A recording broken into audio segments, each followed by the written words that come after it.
Hi everybody and welcome back to Exotics of the World TV. Now in this episode we're going to change it up a little bit. We're going to be talking about exotic mammals, and the first exotic mammal we're going to cover in this video is the lesser tenrec. So as always, sit back, relax and enjoy the content. Now, where do lesser tenrecs actually come from? So, in the wild, you'll be able to find lesser tenrecs in Madagascar. These little arboreal mammals are found in the southern arid regions of Madagascar.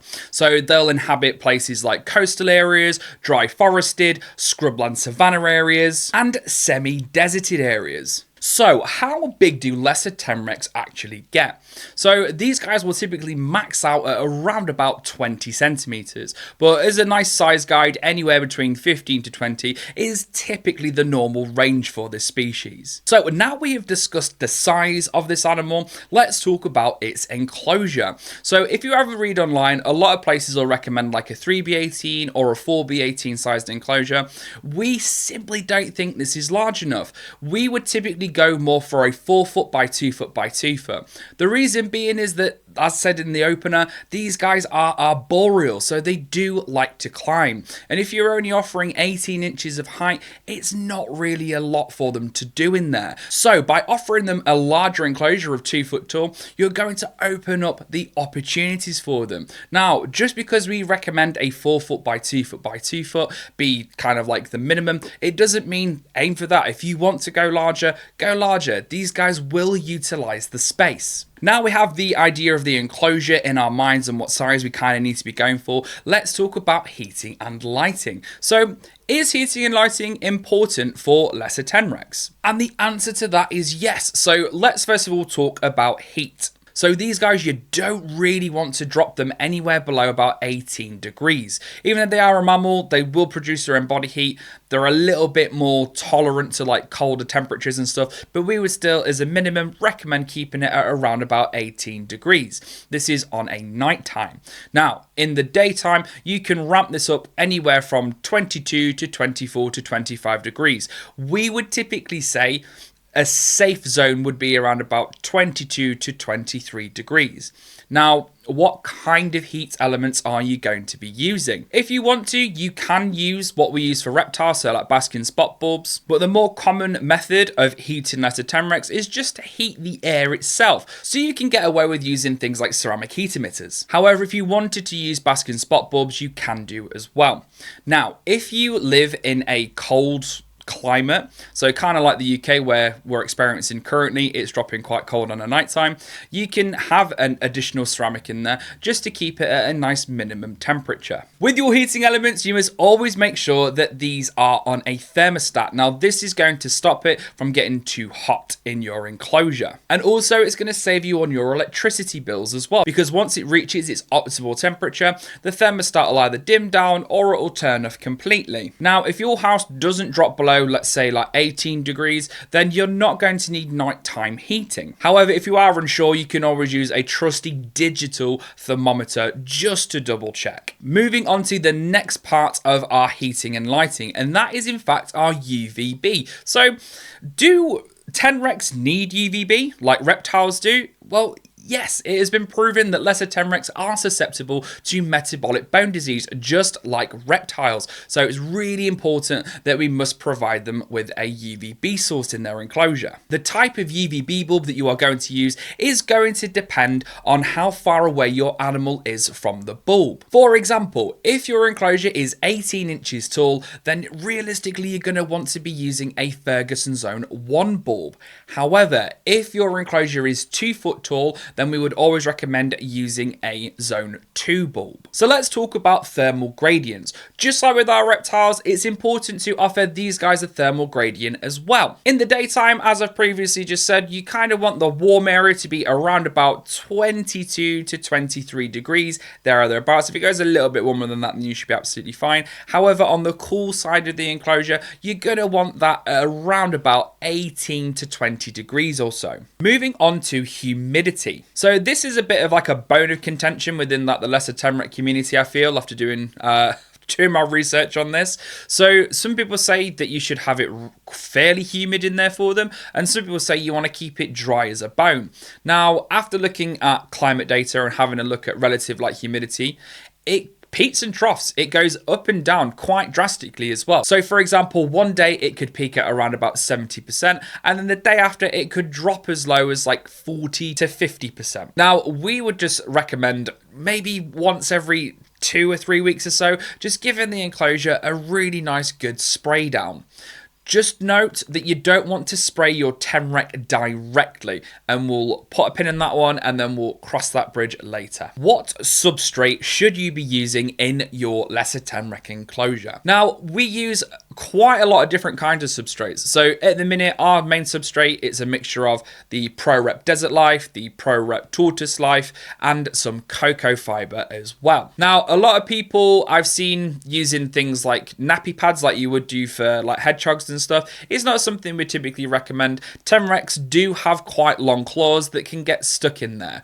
Now, we wouldn't really recommend clipping the claws so it's safe or anything like that, because these guys are arboreal. They need these long claws to climb. Just remember, just like with reptiles, the thicker your substrate is, the longer you're going to have with that substrate. So as long as you're on top of your spot cleaning, so things like poo picking, if you see any insects or any other food items that the animal's not eating, if you spot clean that as soon as you see it, then you're going to get a fairly long time out of your sub. Moving on to the lesser tenrec diet. Lesser tenrecs are classed as omnivorous mammals. However, we would say that they're a little bit more insectivorous, which means that they primarily eat insects. So insects are going to make up a big bulk of your animal's diet. So things like crickets, locusts, waxworms, morio worms, mealworms, dendrobiana worms, passionate fruit booter grubs, all sorts of different bits and bobs. And make sure as well that they're all different kinds of shapes and sizes. This is going to make the animal employ different kinds of like hunting techniques and tactics. So overall, it's going to enrich your animal's life. We'd also make sure that you do cover some of those food items in the calcium and multivitamin supplements, for exactly the same reason what we do with our reptiles. So other than insects and stuff, what else can we feed our tenrec? So you can actually feed them meat. You can give these animals day-old chicks, cooked like chicken breast if you want to like chop it up and mince it up, that's absolutely fine. Lean mince as well, along with small cuts of lamb and beef. So insects and meat are going to make up a big portion of their diet. So insects should realistically be around about 85 to 90%. I'd probably say with a little bit of an addition, if you want to like treat the tenrec, you can obviously give them like the meat items and stuff, but also fruit and veg. Now, you don't want to be feeding your tenrec anything like too citrusy, but items such as like strawberries, carrots, cucumber, sweet corn, and occasionally banana. But make sure that that is on a very special occasion. Now, there are other types of food items that you can feed as well. So if you want to, you can give them egg. So what we like to do with ours, we just scramble it because we use it for our skunk as well. We give him scrambled egg. So we'll do that, chop a little bit off for him and whack that in his food bowl, along with different kinds of plain yogurts. Do lesser tenrecs brumate or estivate? Well, kind of, in their own way. With lesser tenrecs, we call this torpor. This is kind of like a dormancy period or a less active kind of period, and it typically happens around about September to October and can last all the way through to March. Now, you don't really have to do anything different with your tenrec as long as you make sure that the temperatures are maintaining in there. So as said earlier, you don't really want to drop anything below 18 degrees. So should you handle your tenrec when it is in torpor?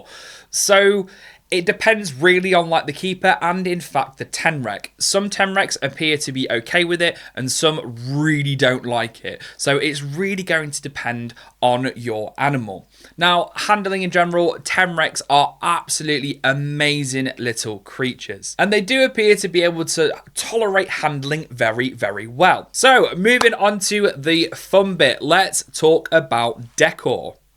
So just like with reptiles, I am a natural bug. I prefer all sorts of naturalistic bits and bobs in my lesser tenrecs enclosure. However, it's going to be a little bit different because we need to add some extra bits and bobs in there. So the first being a decently sized wheel. The wheel should have a diameter of no less than 9 inches. This is so the tenrec can go in there safely. So let's unpin the point that we made earlier. So you're not going to want to spray your your lesser tenrec directly with water. Tenrecs don't wash themselves this way. They do, however, wash themselves using sand baths. Now, your bath should be big enough that your tenrec can go in it fully and submerge if it wanted to. Now, we typically use chinchilla or daegu sand. This is absolutely fine to use with your tenrec. Moving on to the bulk of the decor now, and the naturalistic kind of side of it. Other forms of decor that you can pop in there would be things like cargo nets. These are really good. These are going to let the animal traverse and climb on all different kinds of heights and levels within the enclosure.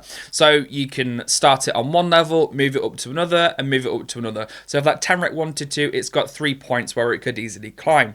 Another thing that you can pop in there would be things like branches, logs, sticks. So with these guys being arboreal, just like with the cargo net, if you can kind of move like sticks and branches about so they're at different levels, this is going to really help your tenrec. And also, if you wanted to put live plants in there, then you can do as well. So in terms of live plants, what you can pop in there, things like sedge grasses, quite benign things really. You're not going to want anything toxic in there, obviously. And that about wraps us up for this video. So thank you guys ever so much for sticking around right to the end. If you've got a tenrec, let us know about it in the comment section down below. Or if you think about getting one, do it, definitely. I really, really like tenrecs. So our tenrec that we have here at the sensor, he's called Terry, and he is an absolute sweetheart. I really couldn't imagine my life without having a lesser tenrec in it. But anyway, that was me. We'll see you in the next one. See you later.